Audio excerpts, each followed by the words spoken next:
Llegué tarde a la iglesia. Esta palabra ha sido una palabra la cual el Padre ha colocado en mi espíritu. He escudriñado y he meditado mucho acerca de las prioridades.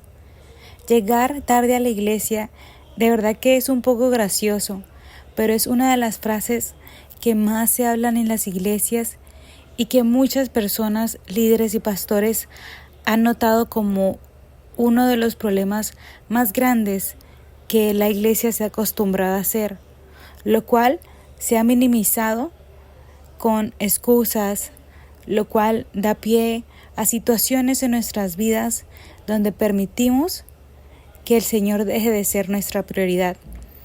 Y esta palabra de verdad que ha sido una gran bendición, y obviamente no vengo con el propósito de que llegar tarde a la iglesia es lo peor que nosotros podemos hacer, pero sí con una visión y con un corazón dispuesto a escuchar la voz de Dios y podérselas compartir a ustedes el día de hoy.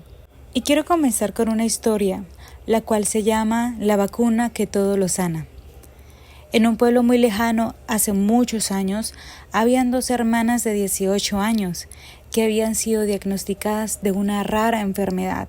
Sus músculos dolían constantemente y ya no tenían mucho tiempo de vida. Realmente ellas ya no sentían la motivación de vivir. Era muy difícil a veces tener estos dolores que les causaba constantemente al moverse. Lucía era muy dependiente de sus papás, que todo se lo daban y hacían las cosas por ella. Esther, en cambio, también era muy amada, pero era mucho más activa. En los momentos que podía, trataba de hacer las cosas sola y le encantaba aprender a valorar su tiempo. En la radio anunciaron que el doctor Robert, reconocido en el mundo, estaría visitando el pueblo con su gran invento, la vacuna que curaba cualquier enfermedad.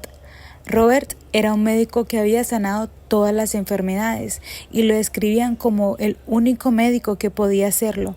Nunca existió un médico tan bueno como él. Robert había escrito un libro, pero solo los que leían ese libro tenían acceso a él. Tenían que hacer un examen profundo para confirmar su lectura y poder hablar con Robert. Sin embargo, no todos los enfermos que tenían la oportunidad de ir donde Robert eran sanados completamente. Y aunque Robert sanaba cualquier enfermedad, no todos eran sanos, sino aquellos que habían descubierto el secreto de la sanidad al leer ese libro. Pues el libro de Robert era el único libro que él había escrito y ocultaba un secreto que sanaba las enfermedades cuando ellos eran vacunados. Muchas personas habían estudiado el libro para descubrirlo, pero la única manera de saberlo era estando con una enfermedad y haber hablado con Robert para confirmar si el secreto era verdad. Experimentaban enviando enfermos a ver si salían sanos para poder descubrir el secreto. Sin embargo, unos de esos enfermos llegaban sanos y el otro no, aún teniendo la misma respuesta. Los estudiosos estaban locos de confusión, pues había algo peculiar con el doctor Robert y su vacuna milagrosa. Las personas que leían el libro y testificaban su sanidad no recordaban cuál era el secreto que los hacía sano cuando eran vacunados por Robert. Después de ser sanos, ya no podían volver a leer el libro. No había manera de que ellos pudieran decírselos porque ya no lo podían describir. Era algo que a todo el mundo traía confusión, pero era algo muy especial. Algunas personas creían que era verdad, otras personas creían que no. Sin embargo, los papás de Lucía y Esther inmediatamente compraron el libro y se aferraron a la esperanza de que sus hijas podrían ser sanadas. Les dolía verlas en esa posición. Los padres de ellas empezaron a leer el libro, pero ninguno de ellos entendía ni podía averiguar el secreto, ni las hijas podían entenderlo si se lo leían sus padres. Los padres creían que podían tener una idea, pero ¿de qué servía si solo los enfermos tenían acceso a eso y tenían que ellos leer directamente el libro? Ah, ¿qué haremos si nuestras hijas no pueden entender?, exclamaban los padres de ellas. Esther se propuso leer el corto libro del doctor Robert y le trató de explicar a la hermana lo que entendía y el secreto que había descubierto.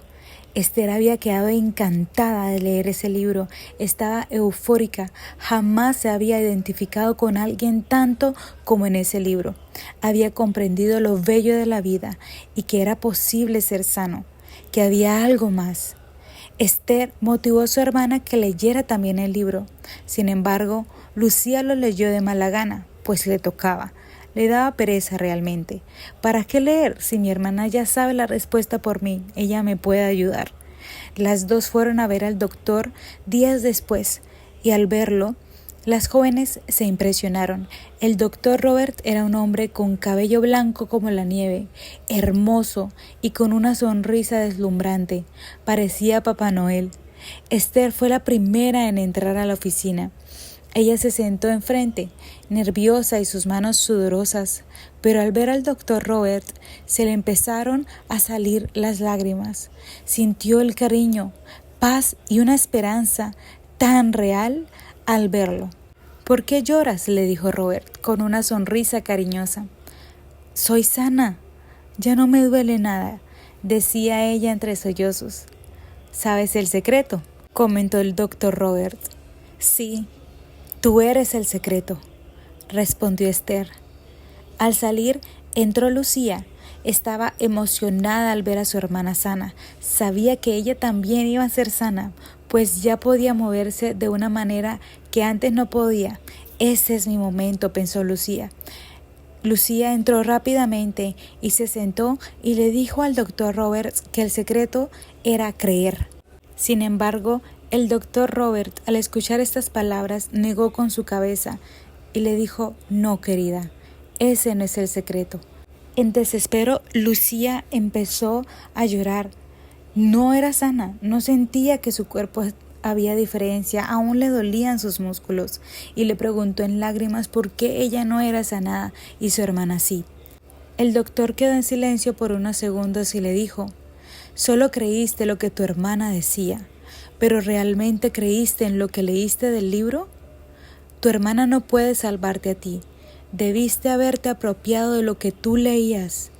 Creer es una palabra que todos pueden tener, todos pueden decir, pero no todos la viven de verdad, no todos la viven de corazón.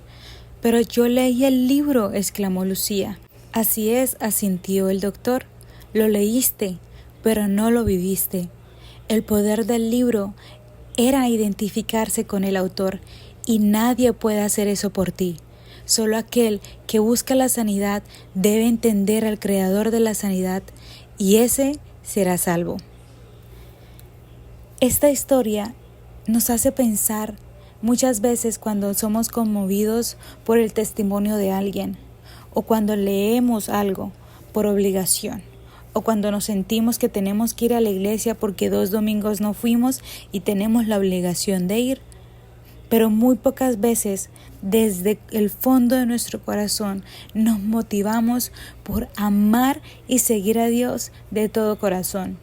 Muy pocas veces lo colocamos a Él como prioridad y por encima de nuestras preocupaciones, por encima de nuestros sentimientos, por encima de la situación. Muy pocas veces queremos leer la Biblia para identificarnos con el Padre. Por eso a veces nos cuesta ver a Dios en una situación que no se ve posible. No porque Dios no esté ahí, sino porque nuestro corazón no está con el corazón de Dios y es difícil que lo podamos sentir y reconocer. Y quiero hacerles unas preguntas a ustedes. Si hoy fuera el día en el que Jesús se llevara a la iglesia, en el cual todos fuéramos llevados al cielo, el arrebatamiento, ¿ustedes creen que se irían? Quiero que piensen, quiero que mediten en estos momentos si ustedes serían esas personas aprobadas que nos iríamos al cielo en el arrebatamiento. Y quiero que lo digan de corazón. Si ustedes dicen que sí, muy bien por ustedes. Y si ustedes dicen no, tal vez no, la verdad, Quiero que piensen en sus respuestas, sin juzgarlos en estos momentos, sino que piensen por qué. ¿Por qué creen que irían o por qué creen que no? Y en esos momentos puedan pensar en dónde está su corazón alineado, dónde están sus sentimientos alineados, tus decisiones alineadas. En el trabajo, en nuestra familia, en nuestras relaciones, es muy fácil distraernos en cada cosa que pensamos y menos en lo que Dios nos habla.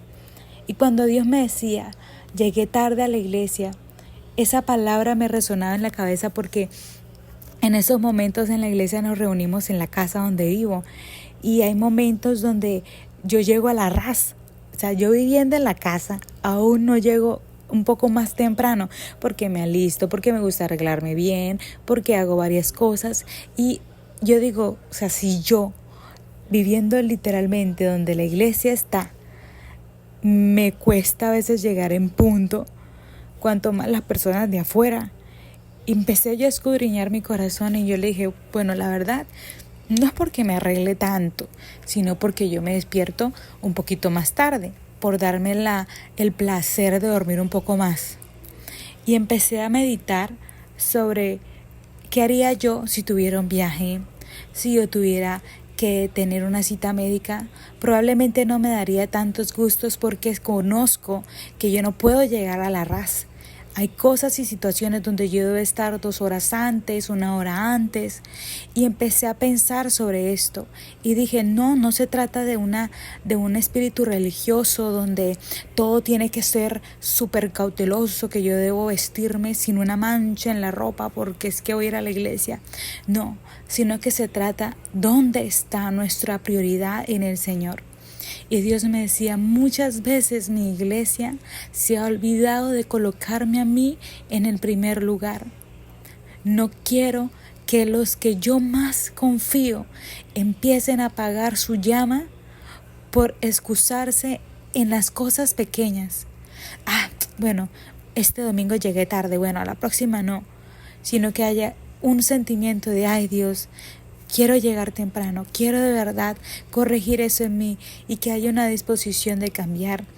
Como les compartía en el inicio, en las iglesias se llega tarde. Hay personas que llevan años yendo a la iglesia tarde. No hay ni un día donde lleguen puntual. No, porque es que me toca cuidar a mis nietos. No, porque me toca a mí alimentar al perro del vecino que precisamente me dijo que lo hiciera y yo lo hago a las 10 porque el vecino lo alimenta a las 10 y el servicio es a las 10. Y uno empieza a excusarse y a escudarse en muchas situaciones y realmente uno se plantea, ¿en serio hay una santidad en nuestro corazón que empezamos a minimizar la santidad poco a poco? Para poder excusarme en mi propia comodidad y empezamos a vivir en la misma balanza de otros años, donde tal vez ya no me enoje mucho, pero en mi nivel espiritual sigo aprendiendo lo mismo. Sigo pidiendo oración a las mismas personas, pero ya no oro yo sola.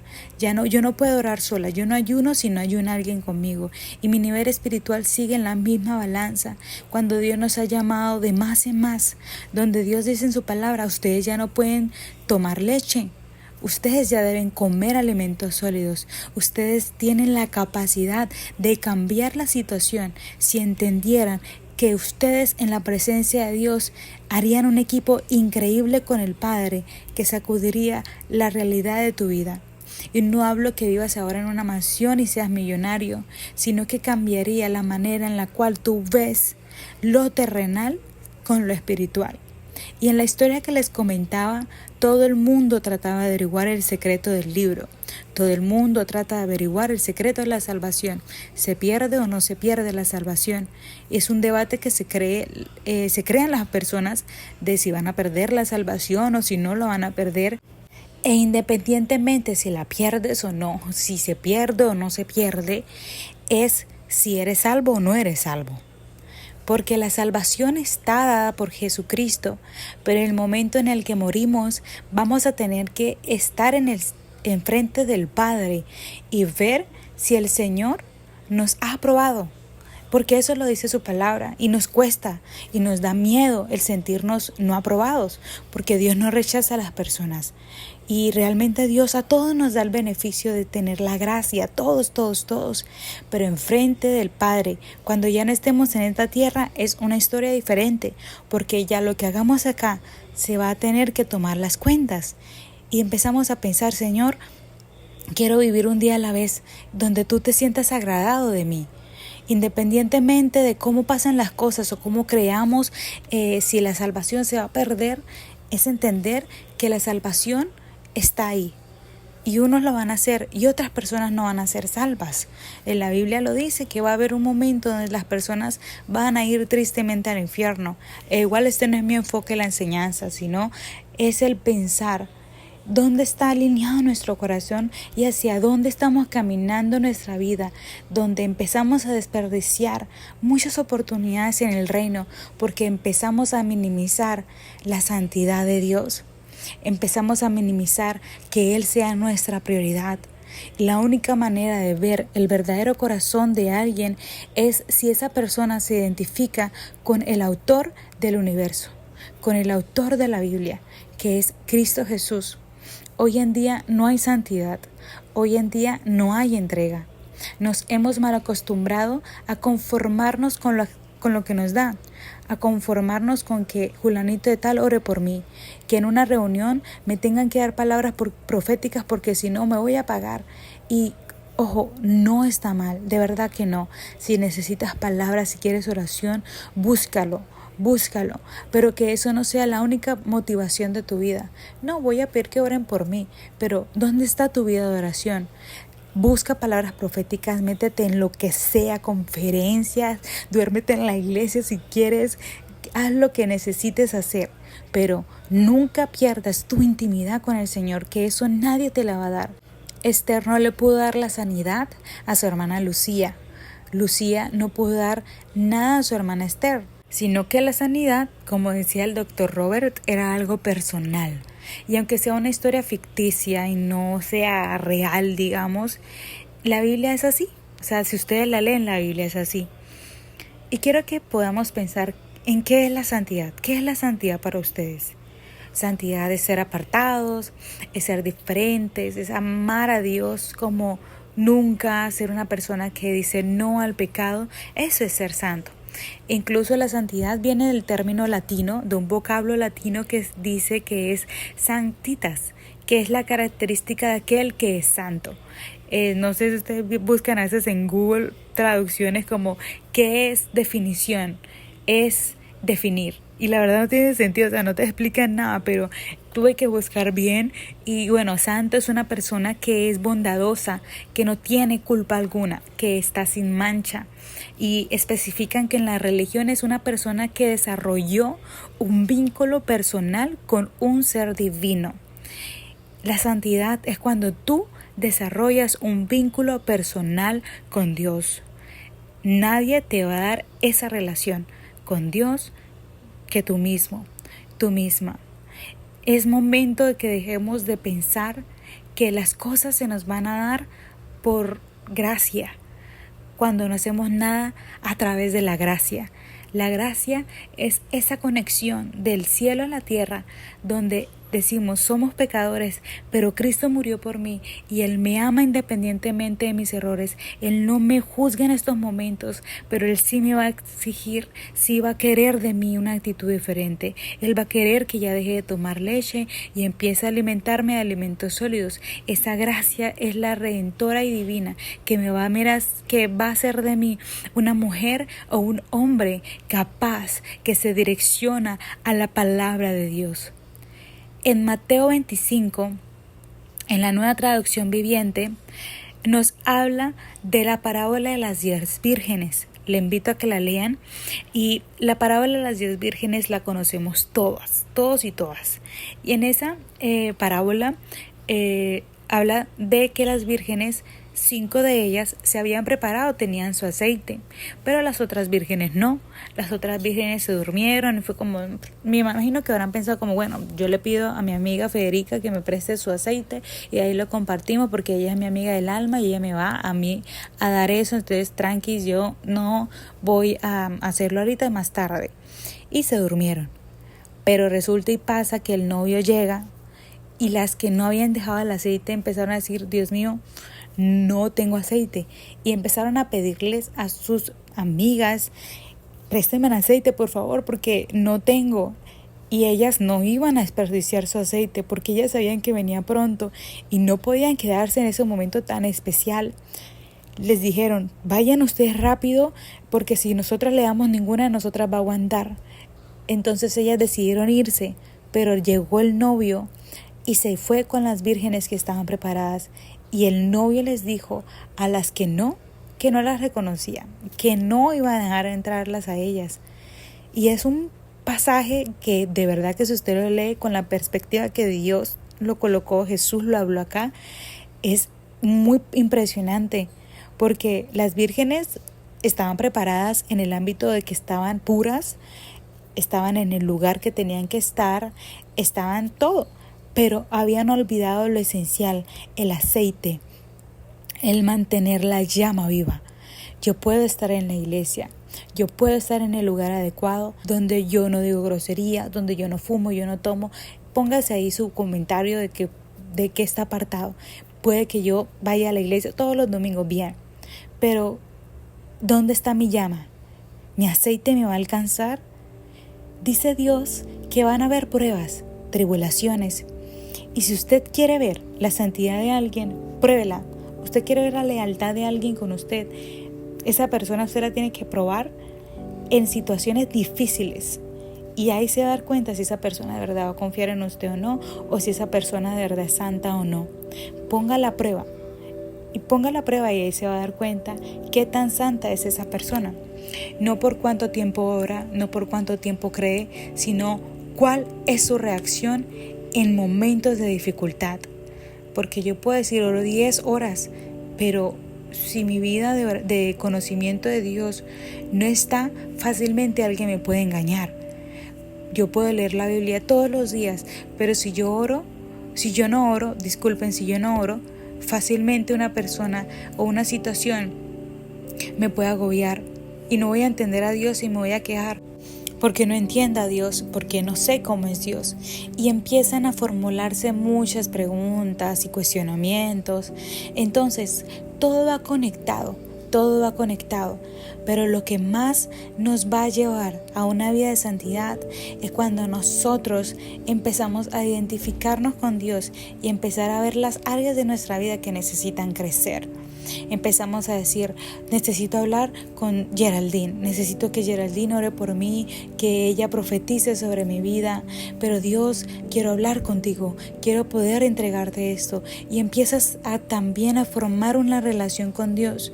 Geraldine te puede ayudar a orar por ti, pero al final tú eres la persona que toma las decisiones, que vive bajo esas decisiones. Entonces, vas a la iglesia. Ve a la iglesia con el corazón de aprender. Ve a la iglesia porque honras a Dios.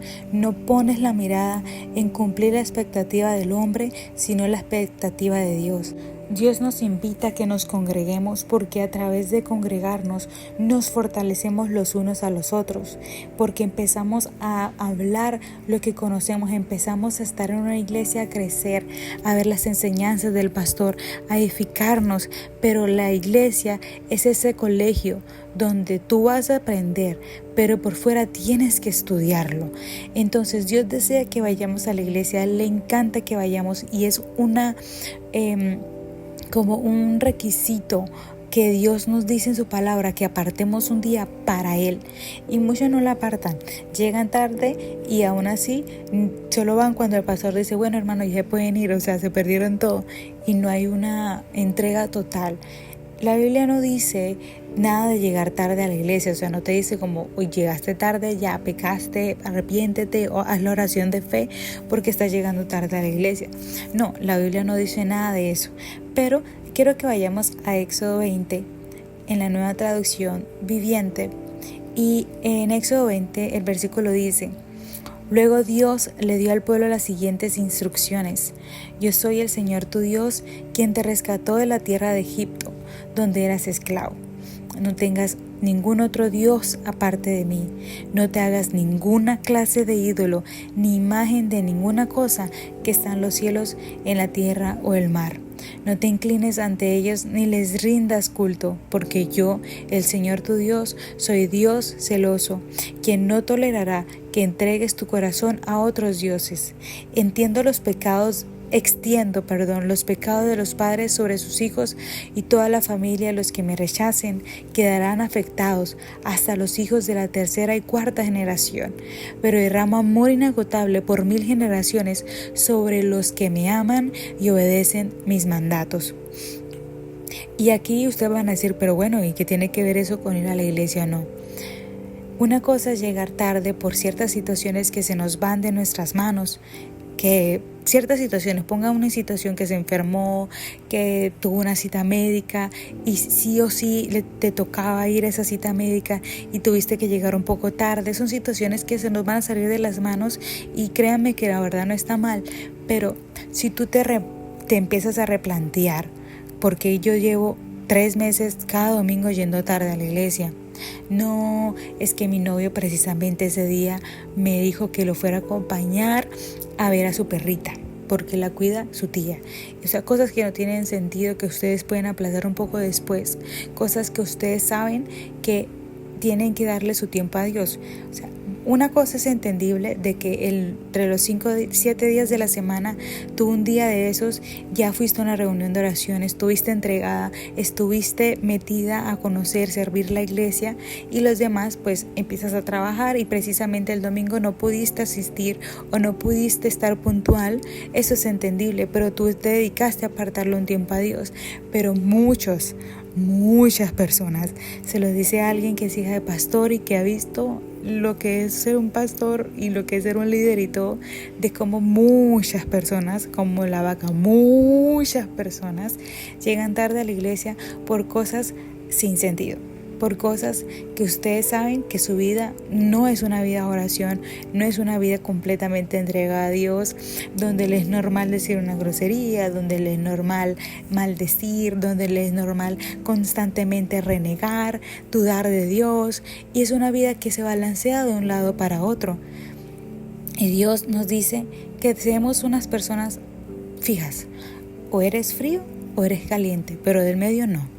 Tenemos que ser personas que de verdad evalúen el corazón y se piensen, Señor, ¿qué es aquello que es un Dios para mí? Porque hay personas que son dioses para nosotros. Hay situaciones que son prioritarias para nosotros, donde le rendimos el culto, donde le alabamos más que el Padre. Y son tantas cosas que nos perjudican que el enemigo sabe y extiende las maldiciones sobre nuestras generaciones, porque estamos dándole grietas y espacios a él que entren en nuestro hogar. Ay, yo no voy a ir a la iglesia hoy, no, y fuiste a oración en una semana, no, yo no voy a ir, no, qué aburrido, eso es madrugar. No le gusta madrugar, servicios desde las 6 de la tarde y llegan tarde. No, porque es que no puede. No, porque me gusta arreglarme bien. Pero siempre es una excusa donde de verdad no decimos, es una cita con Dios, donde voy a honrar al pastor, a mi líder, a quien enseña, donde voy a conectarme con Dios y le voy a dar el tiempo a hablar y conocer de Él, donde yo voy a poder aprender. Y esa palabra que les colocaba en el título, llegué tarde a la iglesia, se escucha tanto que se es triste, porque ya no es, digamos, ya no causa tristeza a las personas. O sea, es triste escucharlo porque uno ve a las personas que no les causa nada llegar o no ir a la iglesia. O sea, para ellos es irrelevante, que eso es religión. Pero en la Biblia nos dice este versículo: el que siembra escasamente cosechará, y el que siembra en abundancia cosechará. ¿Qué tanto estás sembrando? Mira que la palabra dice cosecharás. Si tú siembras poco vas a cosechar, siembras mucho vas a cosechar, pero de acuerdo a lo que tú siembres, eso es lo que vas a recibir. ¿Quieres que Dios haga milagros en tu vida? ¿Quieres que Dios te use de manera asombrosa? ¿Qué estás cosechando? ¿Qué estás haciendo con lo que Dios te está dando? ¿En dónde estás sembrando tu espiritualidad, tu santidad? ¿En dónde estás colocando tu corazón? ¿Quién es la persona que tú crees? ¿Estás creyendo porque escuchaste un bonito testimonio o estás creyendo porque ese testimonio también es real en ti? Estás pasando por un momento difícil y no te sientes con fuerza. ¿Qué estás haciendo en ese momento de dificultad? ¿Qué estás haciendo para poder acercarse más a Dios? No tienes las fuerzas, no sabes qué hacer. Entonces busca a alguien que ore por ti y empieza a practicar poco a poco para que tú empieces a orar por ti también, donde no se pierda la sencillez de hablar con Dios, donde no se pierda la intimidad. El que cosecha en abundancia, el que siembra en abundancia va a cosechar. Y eso es lo que Dios quiere que nosotros hagamos, que cosechemos en abundancia, porque hemos creído en abundancia, en un Dios grande y abundante. Tú sabes que tus sueños son grandes porque tú has creído en un Dios grande. Eso te muestra tu intimidad con Dios. En 1 Pedro 1, 15 al 16 dice: más bien sean ustedes santos en todo lo que hagan, como también es santo quien los llamó, pues está escrito: sean santos porque yo soy santo. Dios quiere que seamos santos, quiere que seamos santos como Jesús, que podamos decir: Dios, yo no soy perfecta, pero quiero que pueda reflejar tanto mi vida contigo que tú puedas ver santidad en mí. Y eso es lo bonito de Jesús, porque la verdad, si fuera por mí, no, yo no entraría al cielo ni a palo. Pero el Señor es tan bonito y tan especial que Él se pone encima mío y dice: ella es santa, porque ella quiere ser como yo. Y no es conformarse con lo que estás, es seguir creciendo y creciendo, que nunca se apague la llama de tu amor por el Señor. Jesús viene pronto y Jesús desea hacer de ti algo grande. Salmos 139, 23 dice: examíname, oh Dios, y sondea mi corazón, ponme a prueba y sondea mis pensamientos. Fíjate si voy por el mal camino y guíame por el camino eterno. Fíjate si voy por el mal camino y guíame por el camino eterno. Dice este salmo: examíname, Dios, examina esas áreas de mi vida. Por eso les quería empezar a hacer la pregunta de: si Jesús viniera, ¿cómo está tu corazón? ¿Crees que te vas? Examinen su corazón con Jesús y empiezan a trabajar en esas áreas que necesitan mejorar, que necesitan un corazón más entregado al Señor. Gálatas 1:10 dice: porque busco ahora el favor de los hombres o el de Dios, o me esfuerzo por agradar a los hombres. Si yo todavía estuviera tratando de agradar a los hombres, no sería siervo de Cristo. Si agradas a los hombres, te va a costar agradar a Dios, te va a costar servir a Dios, e incluso no lo vas a poder servir bien, porque servir a Dios no es ser un pastor o un líder.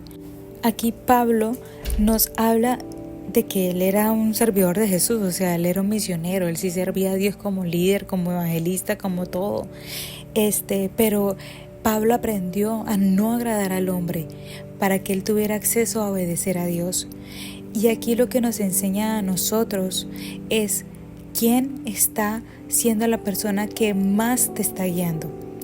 ¿Qué es la persona o situación que te está haciendo obedecerlo más que a Dios? Porque tú no necesitas ser un pastor o líder. Tú puedes ser un doctor, un empresario, un veterinario, un vendedor, lo que sea. Pero no vas a poder servir a Dios si quieres agradar al hombre, porque si Dios te dice que hagas algo y tú no lo haces, no le estás sirviendo. Y de eso es lo que Pablo nos incentiva a nosotros, a que seamos personas que agraden a Jesús por encima de cualquier cosa. Y cuando tú empiezas a obedecer al Señor y empiezas a rebosar como un vaso que fluye del agua de Dios. Tú vas a tomar agua y tú lo llenas a cierta medida para que no se te riegue.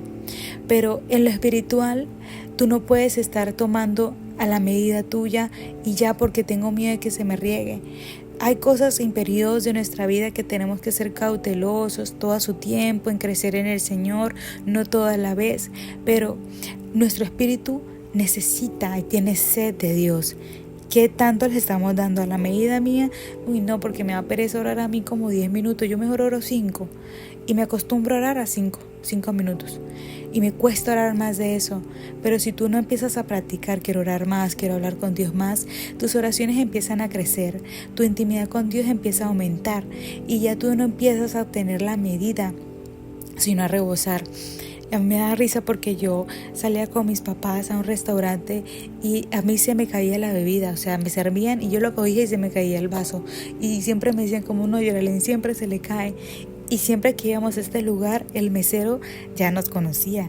Entonces, cuando le decíamos, mesero, venga a limpiar, porque a mí siempre se me caían las cosas, de verdad, se me caía la bebida. Y a mí me gustaba que me la llenaran. Y se me caía, o sea, con cualquier cosa se me caía. Y siempre quedó eso marcado, digamos, para el mesero y nosotros, como se le va a caer. O sea, la mancha se va a quedar ahí. Y en lo de Dios, no es como que queda una mancha así sucia y que, ay no, quitármela, no. En lo de Dios es algo que causa un impacto, que marca la vida de las personas, que la gente te recuerde. O sea, cuando tú vas a un lugar y en un evento se le cayó la bebida a alguien, uno se va a acordar más de eso que del evento en sí. Como, uy, ¿se acuerda la persona que hizo caer la bebida y se manchó así? Eso es lo que Dios desea de nosotros, que nosotros seamos personas que rebosen tanto la presencia de Dios, que marquen la vida de las personas, que rebose y que empiece a superar lo que comúnmente yo me había acostumbrado a vivir. Y en este día que estés escuchando este mensaje, quiero que te pongas a pensar, Señor, examíname, ¿cómo está mi corazón? Dios, ayúdame a ponerte de primer lugar, a priorizarte en las cosas que haga. Dios, perdóname porque me he conformado a minimizarte, me he conformado con lo pequeño, a llegar tarde porque me da pereza ir puntual, me da pereza darte el lugar, me da pereza ir a las reuniones.